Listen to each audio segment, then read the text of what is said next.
ദില്ലിയിൽ ഭീകരാക്രമണം നടത്താനുള്ള പാകിസ്ഥാൻ ചാര സംഘടനയായ ISIയുടെ ശ്രമം തകർത്ത ഇന്ത്യൻ രഹസ്യാന്വേഷണ വിഭാഗം. സംഭവവുമായി ബന്ധപ്പെട്ട് പാകിസ്ഥാൻ ചാരനടക്കം 2 പേർ അറസ്റ്റിലായി.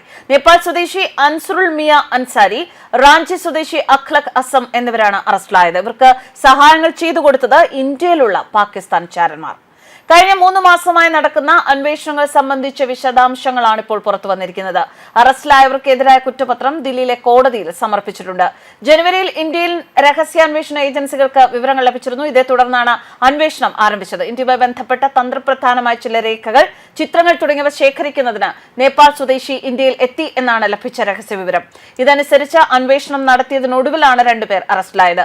ദില്ലിയിലെ സൈനിക ക്യാമ്പുകൾ ഉൾപ്പെടെ ഉള്ളവയുടെ വിവരങ്ങളുമായി പാകിസ്ഥാനിലേക്ക് ഈ നേപ്പാൾ സ്വദേശി മടങ്ങാൻ ശ്രമിക്കുന്നതിനിടെയാണ് അറസ്റ്റിലായത്. അൻസാരിക്ക് ദില്ലിയിൽ സഹായങ്ങൾ ചെയ്തു നൽകിയത് റാഞ്ചി സ്വദേശിയാണെന്നും രഹസ്യാന്വേഷണ വിഭാഗം കണ്ടെത്തി. തുടർന്നാണ് ഇരുവരെയും പോലീസ് അറസ്റ്റ് ചെയ്തത്. ഖത്തറിൽ ടാക്സി ഡ്രൈവറായി ജോലി ചെയ്യുന്നതിനിടെയാണ് ISI അൻസാരിയെ റിക്രൂട്ട് ചെയ്തത്. 2024-ൽ പാകിസ്ഥാനിലെ റാവൽപിണ്ടിയിൽ എത്തിച്ച് ഇയാൾക്ക് പരിശീലനം നൽകുകയും ചെയ്തതായും റിപ്പോർട്ട് പറയുന്നു. രഹസ്യാന്വേഷണ വിഭാഗത്തിന്റെ അന്വേഷണത്തിൽ ദില്ലിയിലെ പാകിസ്ഥാൻ ഹൈക്കമ്മീഷൻ ഓഫീസുമായി ബന്ധപ്പെട്ടും ചില വിവരങ്ങൾ ലഭ്യമായിട്ടുണ്ട്. ഹൈക്കമ്മീഷൻ ഉദ്യോഗസ്ഥരായ മുസമ്മിൽ, ഡാനിഷ് എന്നിവർക്കും ഭീകരാക്രമണ പദ്ധതിയുമായി ബന്ധമുണ്ട് എന്നാണ് വിവരം. പിടിയിലായ ISI ഏജന്റുമാർക്ക് ചില ഇന്ത്യൻ യൂട്യൂബർമാരുമായും ബന്ധമുണ്ട് എന്നും ചില റിപ്പോർട്ടുകൾ സൂചിപ്പിക്കുന്നു. ഹൈക്കമ്മീഷൻ ഓഫീസിലെ ഉദ്യോഗസ്ഥൻ ഡാനിഷിന് പിടിയിലായ ഇന്ത്യൻ യൂട്യൂബർ ജ്യോതി മൽഹോത്രയുമായി ബന്ധമുണ്ട് എന്ന റിപ്പോർട്ടുകൾ പുറത്തു വന്നിരിക്കുകയാണ്. അതേസമയം ഇന്ത്യയിൽ പ്രവർത്തിക്കുന്ന പാക് ചാരന്മാരെ പൂട്ടുന്നതോടൊപ്പം ഇന്ത്യൻ സൈന്യം ആത്മവിശ്വാസത്തിലാണ്. പാകിസ്ഥാന്റെ ഏത് മുക്കിലും മൂലയിലും ആക്രമണം നടത്താനുള്ള കഴിവ് ഇന്ത്യക്കുണ്ട് എന്ന് ഇന്ത്യൻ സൈന്യത്തിന്റെ വ്യോമ പ്രതിരോധ director lieutenant general Zumar Ivan D Kanha വ്യക്തമാക്കി.